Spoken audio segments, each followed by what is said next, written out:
On reçoit Roxane Rémery, c'est ça, je dis pas de bêtises.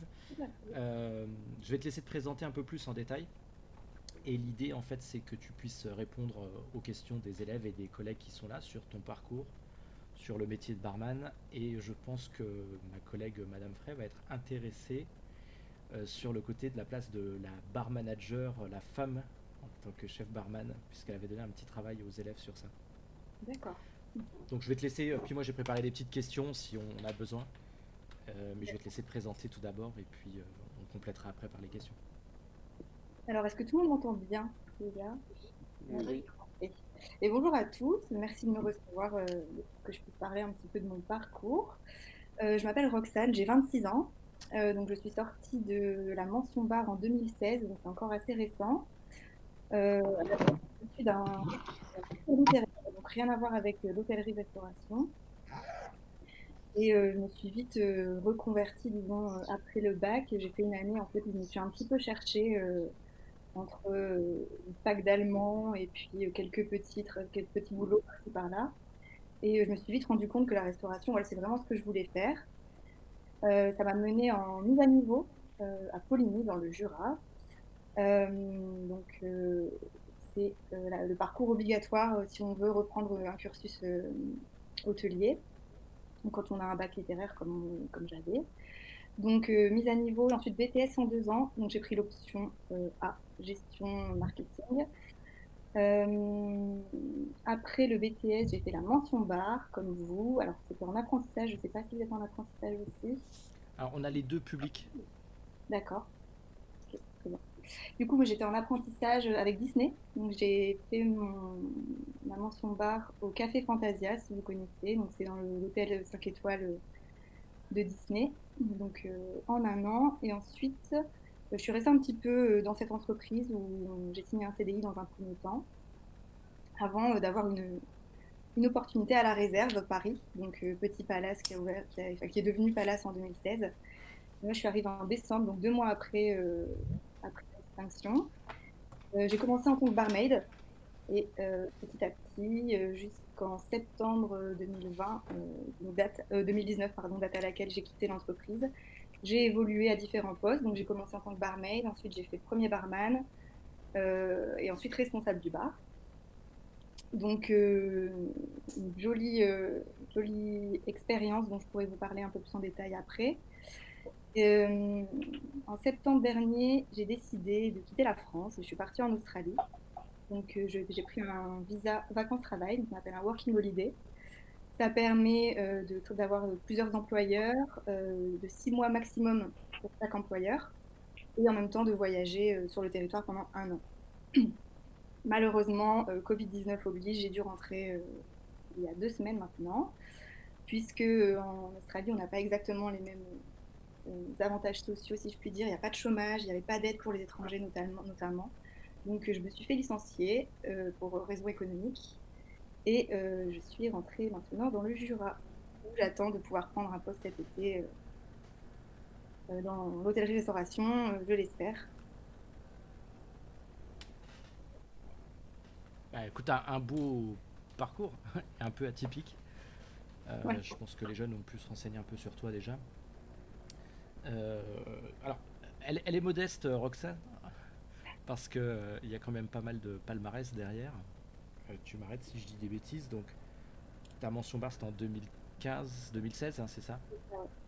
Il y a eu première victoire à Spa, où Roxane gagne le prix des écoles étrangères de mémoire. Et c'est ça, ouais, c'est ça, le prix des. Ouais, Ouais, école étrangère, technique oui.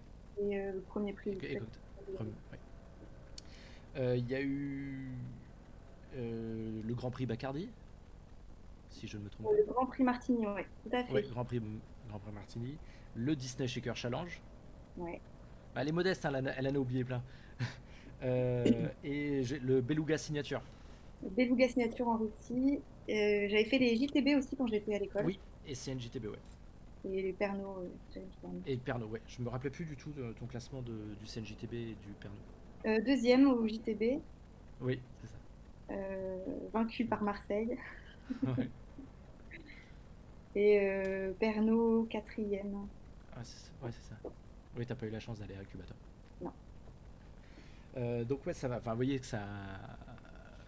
Et c'est pour ça que je pense que Madame Frey va être contente parce que là, on voit un beau parcours féminin. Et je pense qu'effectivement, de la sortie de la mention bar jusqu'à l'arrivée, effectivement, en tant que bar manager à la réserve, c'est une belle progression, une belle évolution. Je crois que ton micro est coupé, Caroline. Ouais, je vais le remettre. C'est bon. Ah non, tu as recoupé là. Oui, c'est bon? Vous Oui, m'entendez? Ouais. oui. Oui. Ouais. C'est très, très intéressant, surtout que la réserve, vous le savez sûrement, les garçons, c'est on pourrait dire l'un des plus beaux palaces privés, entre guillemets, de Paris, hein, Et moi, je l'ai euh, visité en seconde. qui est très apprécié par les hommes politiques français et étrangers pour son côté privé. Ça serait bien que tu nous en parles, je pense, Roxane, de ce côté VIP un petit peu et que tu nous montres en fait comment tu as développé tes compétences pour, euh, euh, pour avoir une promotion interne aussi intéressante et en peu de temps. Alors, le côté VIP, le côté un peu maison particulière qui fait très, Voilà, c'est ça. ouais, Mm. c'est très confidentiel. On travaille principalement pour le sur-mesure, c'est-à-dire qu'on veut Mm. que chaque client ait un séjour différent. Donc, avant même l'arrivée du client, on fait en sorte d'en connaître un maximum sur lui, de savoir ce qui pourrait lui faire plaisir, euh, de par ce qu'on peut trouver sur Internet, de par les informations qu'il nous a communiquées, s'il y a une occasion particulière. Enfin, voilà, il y a pas mal de recherches via le service des butlers notamment, donc qui sont vraiment au service du client et de son séjour personnalisé. Des Et majordomes, c'est ça? Ça s'appelle butler, c'est c'est majeur. bien ça. Alors, le plus de la réserve, c'est que c'est vraiment un petit palace, 40 chambres uniquement, dont 26 suites, ce qui permet d'avoir vraiment des butlers qui ont le temps de passer du temps et de poser les bonnes questions aux clients avant leur arrivée et sur place de pouvoir justement faire en sorte que tout se passe bien, que on a bien répondu à leurs attentes et d'aller toujours au-delà évidemment puisque c'est ce qui fait un peu la différence entre un palace et un hôtel de luxe. Mais au niveau du bar, c'est pareil, c'est la reconnaissance du client, savoir à l'avance ses préférences enfin, par rapport à ce qu'il a pu consommer sur les autres séjours, donc soit à la réserve Paris, soit dans le groupe, parce que la réserve c'est un groupe. Il y a un hôtel à Genève et un hôtel à Ramatuelle. Après, le groupe s'est développé, mais voilà, c'est les trois principaux. Donc, reconnaître le client, savoir ce qu'il aime, trouver des bouteilles parfois qui sont très rares, des liquides pour certains clients, ça peut être des cognacs millésimés, ça peut être vraiment n'importe quoi, des bouteilles de champagne, voilà, qu'il apprécie particulièrement. Et puis, c'est faire en sorte d'avoir ces bouteilles avant même que le client nous le demande. Donc voilà, c'est aller au-delà de ses envies du moment, quoi. Donc ça, c'était un petit peu l'esprit, la réserve, euh, tout en discrétion. C'est pour ça qu'en effet, il y a pas mal d'hommes politiques, de célébrités qui viennent, mais c'est vraiment les personnes qui veulent pas se faire voir. J'insiste là-dessus, c'est que vraiment, il y a de discrétion, on n'a pas de paparazzi, c'est très rare, à part sur les événements Fashion Week où vraiment c'est médiatisé. Mais à part ça, c'est vraiment un endroit qui est très calme. On a une petite cour intérieure. C'est la localisation déjà et le fait que ce soit un hôtel de 40 chambres fait que ce n'est pas possible d'avoir des foules devant l'hôtel. Voilà, c'est très préservé. Donc ça, c'est ce qui est apprécié des clients. Après, vous me posiez la question au niveau des compétences et de la promotion que j'ai eue assez rapidement. Alors, bah, j'ai eu beaucoup de chance, il faut le dire. C'est les rencontres au bon moment aussi. C'est d'avoir travaillé avec des personnes qui ont pu croire en moi et en ce que j'avais à apporter en fait. Et puis il y a eu le côté aussi être une femme qui a pesé dans la balance parce que la réserve on sort un petit peu des sentiers battus, je pense, à certains niveaux. Et par exemple, voilà, j'ai eu la chance d'être la première chef barmaid d'un palace à Paris grâce à cette expérience et à la création, à ce que j'ai pu apporter au niveau. Alors, qu'est-ce que tu as pu apporter? Alors, mais il y a la créativité un peu féminine, des des concepts qui sont d'avoir une carte. Alors ma carte, je l'avais construite en 2 temps. La première, c'est la carte saisonnière. Mhm. Elle changeait tous les 3 mois environ avec des produits de saison, des petits producteurs, dans une verrerie assez classique et souvent qui s'inspirait d'un cocktail classique que je revisitais avec quelques ingrédients que parfois j'allais chercher en cuisine parce que aussi il faut avoir ce lien avec le restaurant gastronomique, c'est important. Et l'autre partie de la carte qui était les signatures, qui restaient un peu plus longtemps, ceux-là, et qui me demandaient pas mal, enfin beaucoup plus de réflexion autour d'une histoire. C'est-à-dire que j'ai cherché un cocktail qui est une histoire autant sur les produits, sur la présentation, sur la manière dont on allait le consommer, c'est-à-dire qu'il y avait souvent un rituel de service. Voilà, c'est d'aller au-delà en fait juste de ce qu'il y a dans le verre. Ça, c'est très très important hein, ce qu'elle dit. Hein. Donc, vous avez vu, elle prépare vraiment son argumentaire et toute l'histoire du début jusqu'à la fin de sa création. Voilà, pour vous donner un petit exemple, j'avais le cocktail que j'ai appelé le bain de folie. Il était servi dans une petite baignoire en porcelaine et il était à base de gin pour rappeler toute l'histoire du gin de baignoire, voilà, du gin qui était fait dans les baignoires au moment où c'était interdit en Angleterre et où il suffisait juste de tirer le bouchon pour cacher les traces de gin fait maison à la maison. Voilà. Donc c'est tout, toutes ces petites recherches. Il y a beaucoup de travail en amont en fait, avant même de créer le cocktail, de rechercher dans quelle direction on va et comment on va pouvoir le présenter, euh, voilà, et le servir en fait. Parce que sur certains, il y avait parfois des cocktails à faire fumer devant le client. Il y a des cocktails où le client va participer aussi en sachant quel style de cocktail. Ça, c'est tout ce qui est plutôt création sur mesure, sur le moment. Ça, c'est des cocktails qu'on n'avait pas forcément à la carte, mais si un client aimait particulièrement un cocktail que je lui avais créé lors de sa première visite, il savait qu'il pouvait revenir et avoir le même. Parce que moi, j'avais un petit carnet, j'écrivais le nom du cocktail que le client avait choisi, la recette, et il pouvait venir 6 mois plus tard, un an plus tard, j'avais toujours sa recette. Enfin, voilà, c'est le côté, encore une fois, sur mesure et recherche d'aller toujours plus loin, en fait. Mm. Et ce carnet, quand tu es parti de la réserve, tu l'as laissé? Oui, j'ai gardé D'accord. une petite recette quand même. Ouais. Mais je l'ai laissé parce que je pense que c'est important, même quand moi je suis partie, enfin, quand j'ai décidé de partir, de pouvoir continuer ça avec l'équipe du bar que j'avais formée et en fait qui était vraiment, enfin, qui font partie de ce concept que j'avais créé. Donc j'ai trouvé normal que les clients qui reviennent, même quand je serai plus là, puissent avoir accès à ces cocktails. D'accord. Et Est-ce que tu justement, as connu Susanna? Elle travaillait à la réserve. Elle était Tu bonne l'as connue? forcément. Mm. D'accord. Alors elle travaille maintenant, je ne sais pas si j'ai droit, je ne veux pas dire pour quel client, mais pour un client très très important étranger. Au Maroc, je crois. Oui, Ouais. voilà. Ah ouais. Ouais, ouais. Elle est euh, majordome au Maroc pour lui, je crois. Ouais, ouais. D'accord. justement Roxane, Oui. tu nous parles de conception de cocktail. Mm. Comment est-ce que, enfin, tu nous as dévoilé un petit peu tes quelques secrets, mais comment toi tu as envie, tu as parlé d'un classique et de revisiter, mais hormis cela, comment tu conçois toi un cocktail?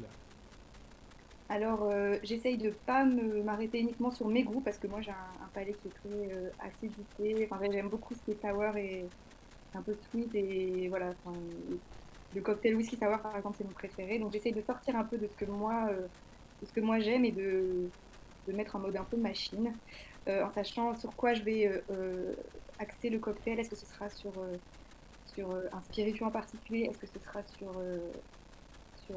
un concept un peu plus grand, comme par exemple la fleur que j'ai pu utiliser sur la carte de printemps l'année dernière? Euh, voilà, par contre, je garde toujours en tête l'équilibre, c'est important, c'est très important. L'équilibre qu'on peut retrouver dans les cocktails classiques, ça c'est important de le retrouver dans les cocktails création. Donc c'est pour ça qu'il faut avoir, je pense, une bonne connaissance de tous les classiques avant de se lancer dans la création.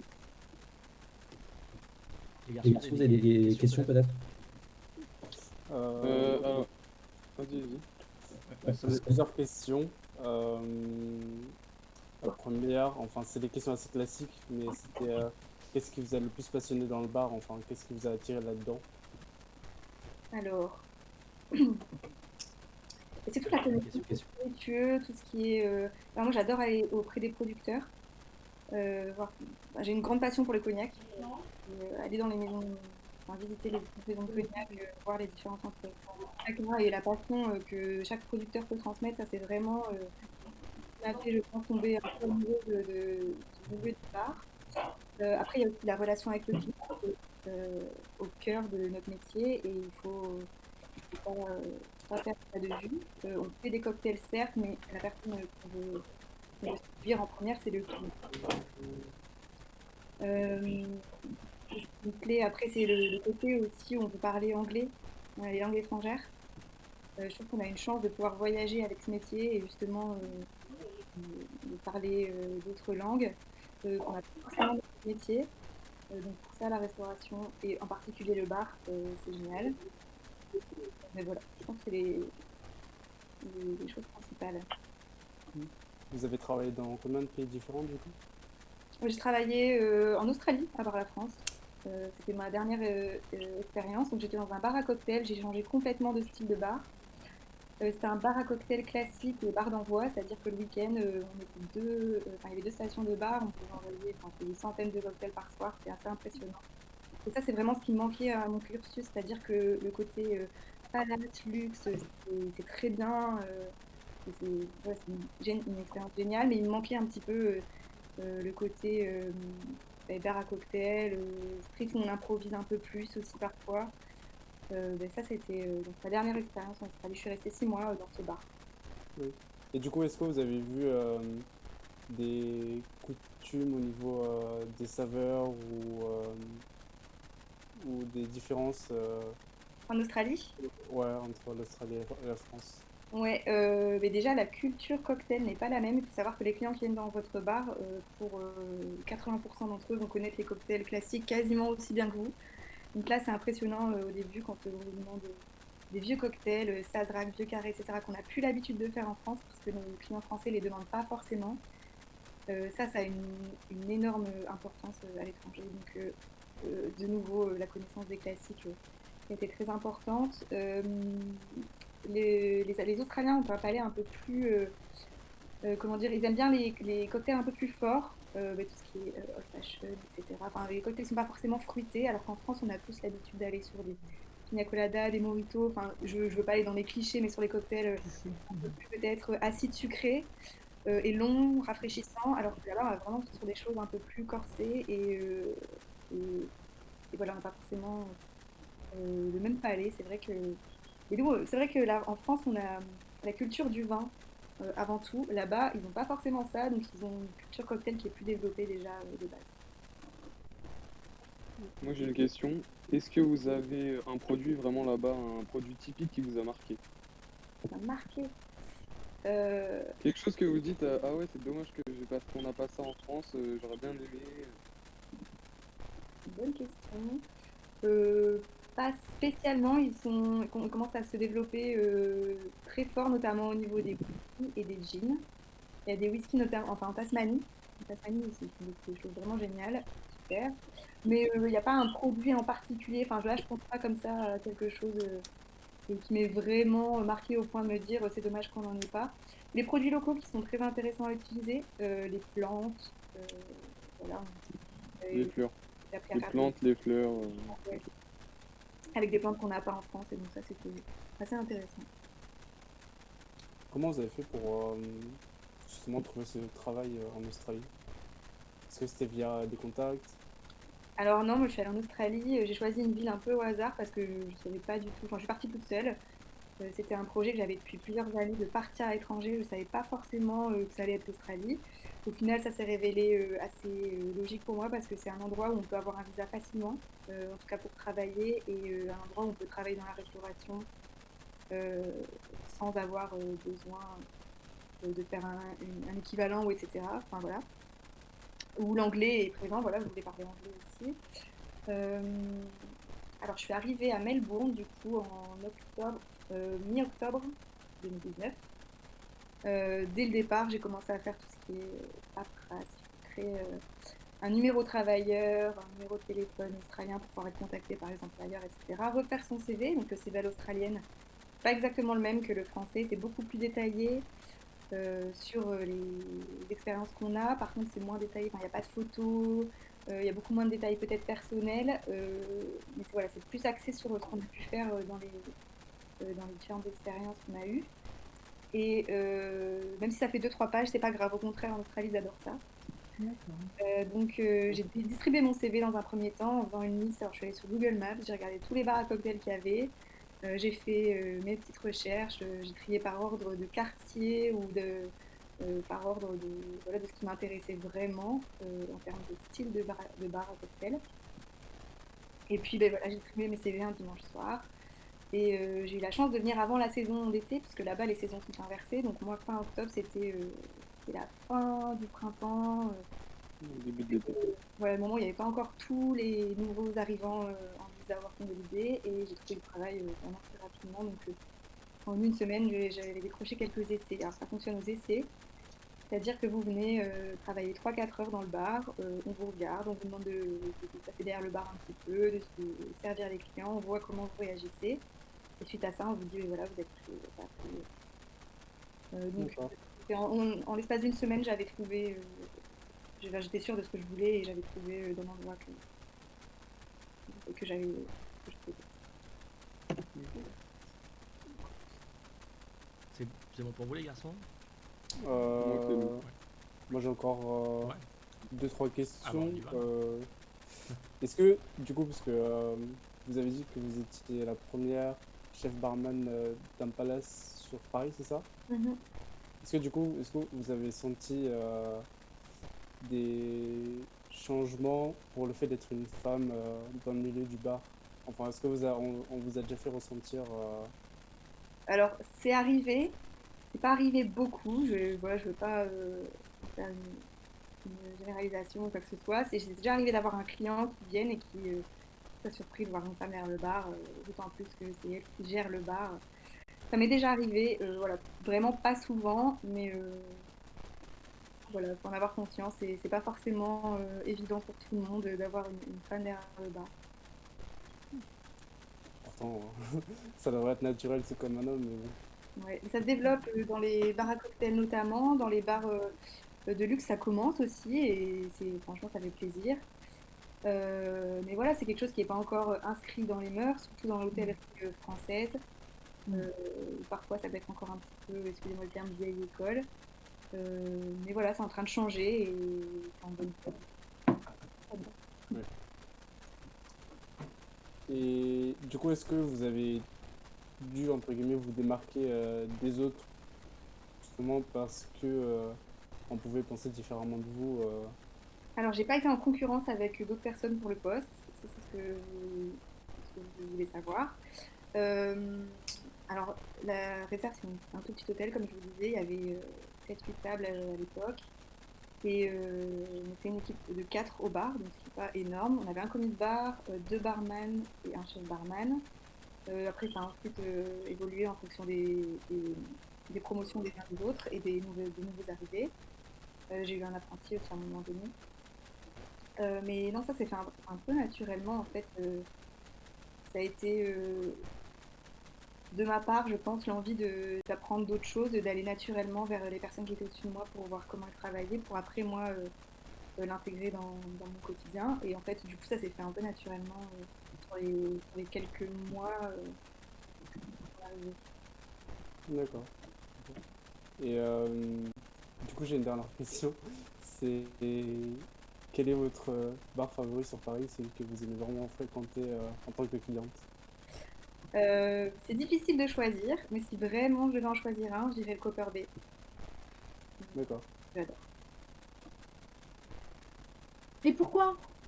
Et pourquoi bah, écoutez, je trouve qu'il y a justement Aurélie qui gère le bar a une formation Palace également, si je ne me trompe pas. Et je trouve que ça apporte quelque chose. Alors il y a ce côté bar à cocktail qu'on veut tous, enfin, qu'on aime beaucoup, les créations, etc. Mais il y a aussi cette espèce de rigueur, je trouve, qu'elle a gardée et qui fait que ce lieu est un peu atypique pour moi et que voilà, je l'apprécie énormément. Tout en Non, restant un et très joli on est bar. proche du client aussi. Un très très joli bar. Comment? Très joli le Cooper Bay. Ouais. Et Ah, pardon. oui. Moi j'avais une question parce que tu nous as parlé que Euh, tu allais beaucoup dans les petites ouais, maisons de cognac. j'ai une question. Maintenant qu'elle est en... On m'entend là ou pas? Oui, Oui. Ouais. Oui. Maintenant qu'elle est en France, elle recherche plutôt quoi alors comme poste? Alors, j'ai dû partir un peu en catastrophe de l'Australie, donc j'ai pour projet d'y retourner pour D'accord. terminer cette année. Donc, c'est-à-dire que dès que les frontières ouvriront, autant du côté français que côté australien, j'ai pour projet d'y retourner. J'ai d'ailleurs acheté un van là-bas, je suis prête à voyager. Voilà, il me restait 6 mois à faire de Ah, ok. je vais devoir m'adapter puisque j'aurai plus de visa working holiday, mais j'irai en touriste, ce qui me permettra d'y rester 3 mois. Donc j'ai un projet à moyen terme, parce que du court terme c'est impossible. Et du coup, je cherche un travail plutôt saisonnier, mais toujours dans le bar, parce que c'est ce qui me passionne. Je regarde tous les jours les annonces, hein, puisque Mhm. je viens de rentrer. Et voilà, je vise certainement un peu de luxe encore cet été. En tout cas pour mon retour en France. Et puis quand je reviendrai vraiment m'installer, je pense que je réfléchirai peut-être différemment à ce que je veux sur le long terme. D'accord. Vous avez un projet de création d'un bar ou pas? Oui, dans quelques années, ouais. C'est pas du Oui. tout inscrit. Enfin voilà, le problème, ma grosse problématique, ça va être de trouver l'emplacement parce que j'ai du mal à me poser et à trouver un endroit qui me plaise vraiment pour m'installer. Et quel type de bar? Plutôt Bar dans le luxe, plutôt bar à cocktail à cocktail, voilà, je pas encore de concept exact, hein, c'est vraiment un projet pour dans quelques années. Je pense que j'ai encore besoin d'autres expériences pour pouvoir affiner mes choix. Et puis après, qui sait, peut-être que ce ne sera pas en France d'ailleurs. petite question. question. Tu nous Tu as nous as dit que tu dit aimais que tu bien les aimais bien petites les maisons petites maisons et que et tu que aimais tu bien aimais te bien te balader en balader en cognac. cognac. Mais Est-ce que tu as d'autres spiritueux spiritueux préférés? préférés? Mais j'ai appris beaucoup sur le whisky de mon expérience en Australie, parce qu'on était un bar donc, à classique, mais aussi à whisky. Et on donnait des cours de cocktail et des cours de whisky aux clients, donc en anglais. Ça, c'était un super truc pour apprendre vraiment rapidement tout ce qui est Super. le vocabulaire, notamment. Donc, je me suis passionnée pour le whisky ces derniers temps. Et je suis toujours très curieuse de tout type de spiritueux, donc voilà. Mais mes deux favoris, c'est le cognac et le whisky en ce moment. Ça change, ça a tendance à changer en fonction de mes découvertes. Intéressant. Petite question sur les concours. Donc, on a vu ton parcours où tu as fait quelques concours. Euh, Maintenant, l'année est un peu finie pour eux, mais quelle est l'importance pour eux, dans leur future vie professionnelle, de faire des concours? Est-ce que c'est important? Est-ce qu'il faut qu'ils gardent cette optique? Et pourquoi? Alors oui, moi les concours, j'ai mis un petit peu au même niveau que les salons de bar. C'est très important, c'est quelque chose qu'il faut faire régulièrement. Euh, Parce que, premièrement, vous allez créer votre réseau, que ce soit des producteurs qui vont sponsoriser l'événement, que ce soit des professeurs de bar, que ce soit des collègues, d'autres personnes qui travaillent dans d'autres établissements, ou même les jurys. Euh, Ça, c'est quelque chose de fondamental si vous voulez justement vous créer des opportunités, que ce soit en France ou à l'étranger. Ensuite, il y a le côté se remettre toujours en question et ne pas rester sur ses acquis. On peut connaître des techniques de bar, mais on peut surtout en découvrir d'autres, toujours des autres, ou bien de voir leur créativité, la manière dont ils ont créé leur cocktail et pourquoi, enfin leur histoire surtout. Vous allez toujours apprendre de ce que les autres font, que ce soit vous allez retenir tout ce que vous allez justement mettre de côté en vous disant non, c'est pas exactement comme ça que j'aurais fait. Euh, et puis, il y a aussi le côté challenge, compétition. Si vous aimez ça, c'est important parce que ça vous remet toujours en question. Et puis, vous êtes obligé d'aller creuser un peu partout. Comme tu disais, quand on crée un cocktail, c'est d'aller chercher l'histoire aussi. le contenant, le contenu, etc. C'est pas mal. Vous avez des questions par rapport à ça déjà? Non, pas Ouais, personnellement. j'avoue, moi non plus. Pour toi, Roxane, quelles sont les qualités d'un bon barman? Alors, les qualités d'un bon barman, ça va être la présentation, la prestance, parce que vous êtes toujours devant un client, donc c'est un peu toujours un show que vous êtes obligé de faire. Donc attention à comment on présente en fait, d'être en accord avec l'établissement dans lequel on travaille. La motivation, la passion, quelqu'un qui ne connaît pas forcément les techniques de bar, en tout cas qui n'est pas expert en la matière, ça s'apprend. En revanche, quelqu'un qui n'est pas passionné, ça ne va pas s'apprendre. Donc voilà, c'est important d'aimer ce qu'on fait et d'être curieux. D'être engagé aussi pour un endroit. Donc, quand je fais du recrutement, par exemple, à la réserve, je faisais attention à combien de temps et pourquoi tel ou tel candidat est resté dans un endroit, pourquoi ça n'a pas fait, etc. La polyvalence aussi, par exemple, si vous travaillez dans l'hôtellerie de luxe, il faut être capable de joindre tous les services. Je ne dis pas des problèmes de chambre, etc., mais de savoir justement travailler avec les femmes de chambre pour savoir à quel moment, par exemple, un client va sortir de sa chambre, à quel moment il a l'habitude d'aller dîner, etc. Et ça, c'est des petits détails qui font qu'on pousse, en fait, qu'on va vraiment au niveau de la perfection dans le service. C'est d'anticiper les besoins du client. Et puis la connaissance des cocktails, encore et toujours, des classiques. Pour s'inspirer dans la création, mais aussi parce que c'est important en France et à l'étranger de savoir, conseiller le client, non seulement sur les créations, mais aussi sur les cocktails classiques et de savoir lui raconter une histoire. Alors ça rejoint un peu ce que je vais te demander. Tu donnerais quel conseil à ces jeunes qui veulent se lancer dans le métier? Alors, quel conseil?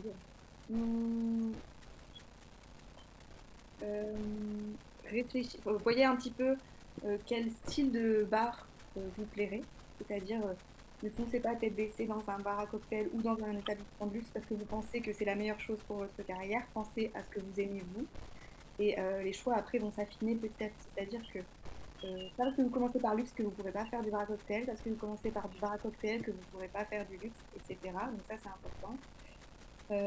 Écoutez-vous, si voilà, pour garder cette passion et cet intérêt dans le bar. Si vous ne vous écoutez pas, ça va être difficile. Vous connaissez un peu les contraintes de ce métier, qu'il ne faut pas négliger, les horaires, le temps de travail, etc. Donc travailler dans un établissement qui nous plaît et dans lequel on se passionne, c'est quelque chose qui va faire en sorte que votre expérience se passe bien. Soyez curieux aussi, d'aller voir les producteurs, voilà, vous avez une bouteille à la maison, regardez ce que c'est, d'où ça vient et pourquoi vous l'avez à la maison. Est-ce que c'est parce que c'est un producteur local? Est-ce que c'est parce que... enfin voilà, ça c'est important. Et puis voilà, intéressez-vous aux salons, aux concours. Les salons, vous avez la chance d'être en région parisienne. Les salons, le Rumfest, le Whisky Live, etc. C'est des moments très importants du monde du bar et où vous allez justement faire votre réseau et puis rencontrer d'autres personnes, soit les fournisseurs ou les collègues du bar. Justement, en parlant de collègues du bar, est-ce que vous avez l'impression qu'il y a une apparence qui revient souvent, par exemple des gens un peu hipsters, on va dire, ou avec des tatouages, ce genre d'apparence, entre guillemets? Vous voulez dire la mode un petit peu hipster? Ouais, est-ce que ça vient plus souvent est-ce que ça revient plus souvent dans le monde du bar? Alors oui, clairement. Je l'ai vu notamment en Australie. C'est vraiment très répandu. Moi-même, j'ai des tatouages, des piercings, etc. Mais je trouve que c'est quelque chose d'important d'avoir sa personnalité, mais de savoir aussi au travail faire la part des choses. Et par exemple, quand je travaillais dans le luxe, j'avais toujours une chemise, donc ça pouvait, quand j'avais fait les tatouages aux endroits où on peut cacher et on peut avoir ces deux phases un peu de personnalité. Voilà. Donc le style ne fait pas le barman, c'est certain. Euh, mais il est important que le barman ait son style aussi, Oui. que ce soit Je pense des que tatouages, mais aussi qu'il ait son style en création. oui. Je pense que les barman sont des gens qui sont souvent tatoués justement parce qu'ils ont un côté créatif. Et ce côté créatif leur permet justement de passer ce message sur les cocktails. Ouais, Et c'est pas. moi, c'est mon point de vue sur ça, c'est que c'est pour ça qu'on trouve souvent des gens tatoués parce que souvent ils ont plus souvent un côté créatif qui du coup ils expriment à travers leur cocktail notamment.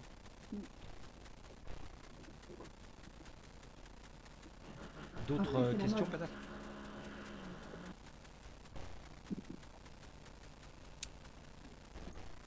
Ils sont timides, hein. Moi, je veux dire juste, je suis d'accord avec Francisco et je suis pas d'accord. Je suis d'accord sur le côté créativité et tout, mais je vais rejoindre Roxane sur le fait que bah on peut tout à fait avoir deux personnalités. Oui, Enfin, non, moi c'est j'ai des évident, tatouages, j'ai pas je du suis tout. sûr que si je le disais pas à monsieur Schaeffer, il aurait jamais vu que j'en avais et ça se reflète pas dans mon travail. Enfin, genre, J'ai jamais dit le contraire, hein. Tu peux très bien avoir des ouais, personnalités c'est ça. totalement différentes, hein. Mais je Non, suis mais d'accord que ça se rejoint sur ta créativité, sur voilà, ça montre un peu, sans le vouloir, qui tu es vraiment. et c'est une mode, hein, c'est une mode en ce moment. Donc c'est une tendance. Enfin après, ça veut pas dire que si c'est une tendance qu'on va forcément en faire. Faut se Non, mais mettre on dans est la d'accord. tendance. Mais en fait, Voilà. ça s'est renforcé depuis 10 ans, là. Euh, Depuis 10 ans, le tatouage est de plus en plus accepté. Il y a 20 ans, Romuald, je pense qu'il peut en parler, c'était mal vu.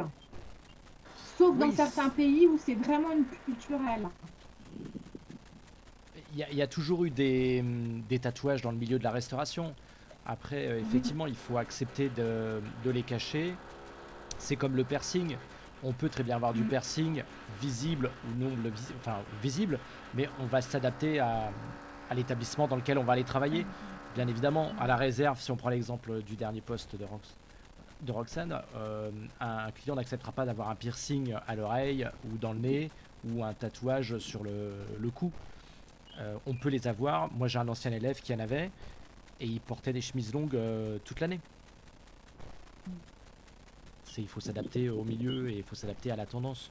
Et bien évidemment à l'établissement où on va travailler. C'est sûr qu'on ne travaillera pas en smoking dans un bar à cocktail, mais qu'on aura plutôt peut-être la chemise, le t-shirt et le tablier qui sera plus sympa. Comme la barbe. Exactement. Ça reste un sujet encore un peu sensible dans l'hôtellerie de luxe. C'est en train de changer, je pense aussi. Enfin, peut-être pas avec le tatouage, mais sur la barbe notamment. De plus en plus d'établissements parisiens qui l'autorisent du moment qu'elle est bien entretenue. Elle est bien taillée, ouais. Mm. Oui, il y a barbe et Et ce barbe, qui est effectivement, important, si ouais. on prête, enfin, bien taillé, ça peut être très bien. Ce qui est intéressant dans ce que tu as dit, Roxane, c'est l'importance d'être en veille informationnelle, d'aller sur les salons, de lire la presse et de rechercher en fait toutes les nouveautés dans le bar qui permettra ensuite d'être créatif. Et ça, je pense que ça peut vraiment être un avantage concurrentiel pour vous, pour un futur recrutement. Exactement, et d'aller même dans les bars à cocktails, de voir un peu ce qui se fait. Plutôt que d'aller toujours dans le même bar comme on peut avoir l'habitude de le faire tous, hein, de se dire bah tiens aujourd'hui je vais découvrir un nouveau bar à cocktail et puis de se faire un petit itinéraire comme ça au fur et à mesure des sorties et puis de s'ouvrir à d'autres styles de bars où on n'irait pas forcément toujours.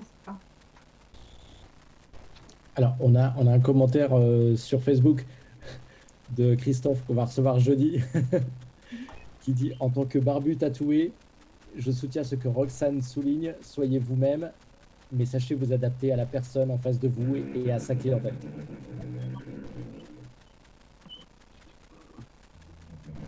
Donc voilà, c'est assez drôle et on recevra Christophe jeudi qui vous en parlera un peu plus.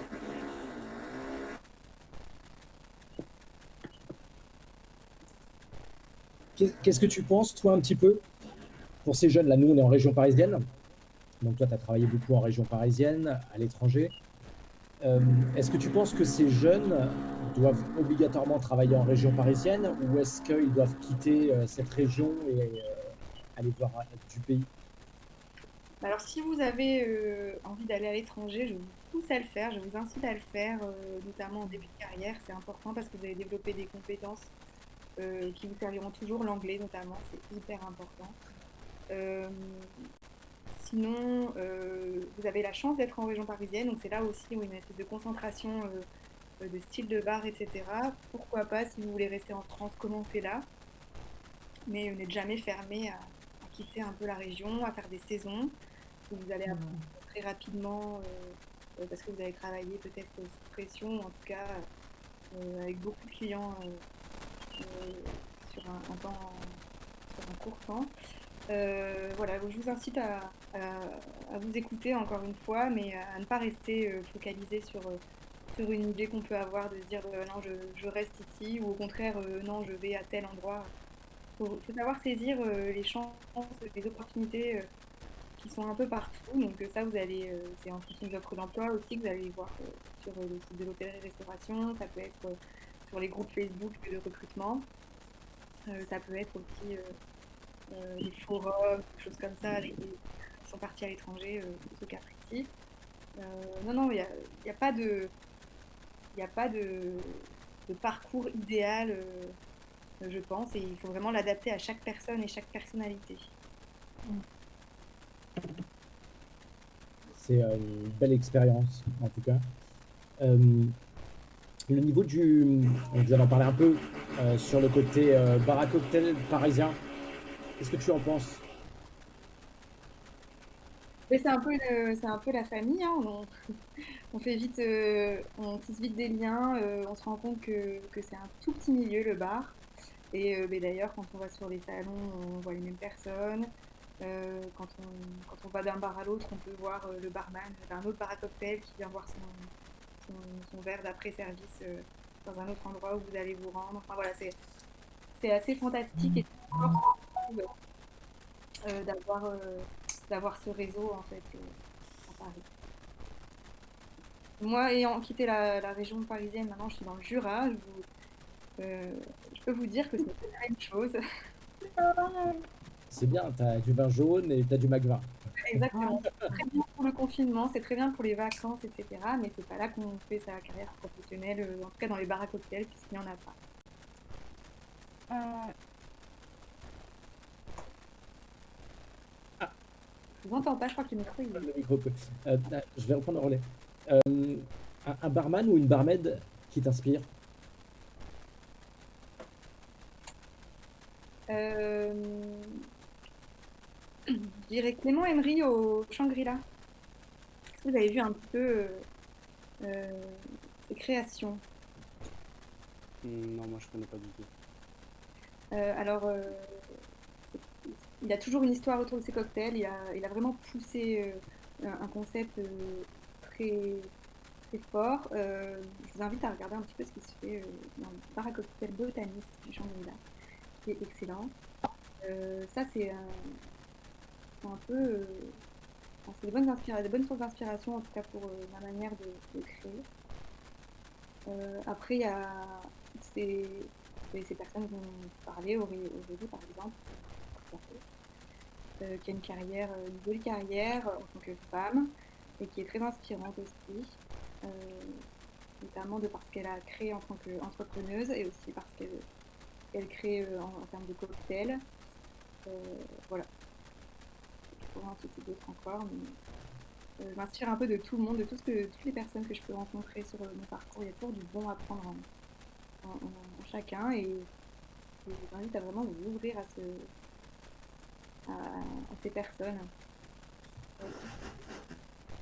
Est-ce que vous faites des challenges entre vous de création ou des créations à deux Pas vraiment, non. Honnêtement, bah, là j'ai quitté la région depuis quelques temps. Ce qu'on a pu faire éventuellement, c'est travailler sur des événements comme euh, le, la Cocktail Week, choses comme ça, mais pas vraiment entre les bars. En tout cas, pas entre les bars à cocktail. Hmm.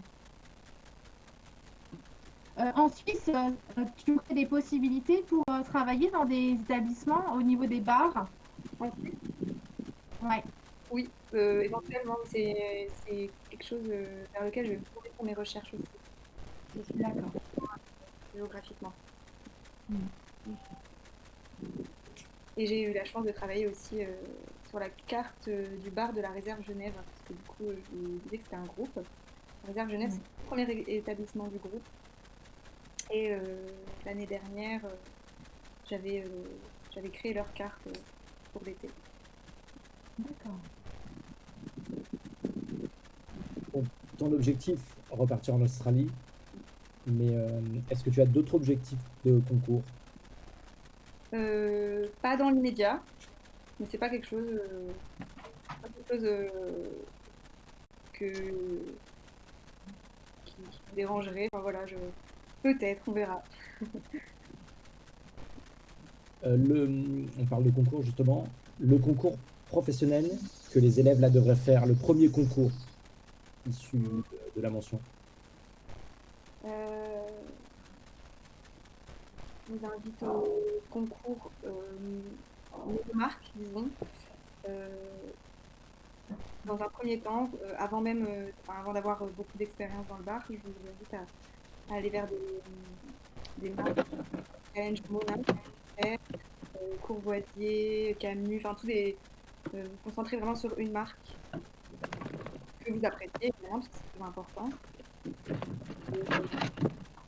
Pas en faire de tout en même temps, vraiment vous concentrer à 100%. Vous êtes pour travailler sur un concours, voilà. Mettez-y 100% de votre temps, enfin pas de votre temps, mais de votre cœur en tout cas, et essayez de comprendre ce que la marque recherche, l'image qu'elle veut dégager, et ce qui va être vraiment votre base. D'accord. Ok, ok. Merci beaucoup. Est-ce que vous avez des questions pour Roxane? Moi, j'ai pu poser tout ce que j'avais à dire.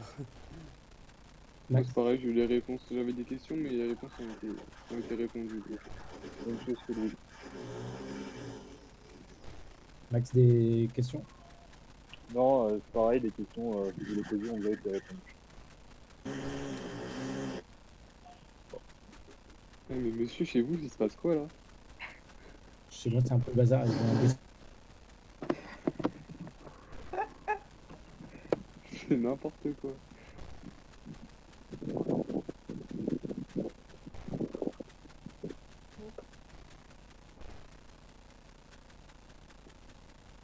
On n'entend plus. Je pense qu'il essaye de nous dire que c'est trop bruyant là. Oui, oui, non, mais je pense qu'il il a coupé son micro à cause des travaux qu'il a chez lui. Ouais, non, mais à mon avis, c'est. Non, mais là, c'est horrible, hein. Ah. Grosse perceuse dans le mur là. C'est en train d'abattre son bâtiment. Oh, là, je sais il y a un pas. bouton, il y a un moment calme. Moi, je voulais te remercier, Roxane.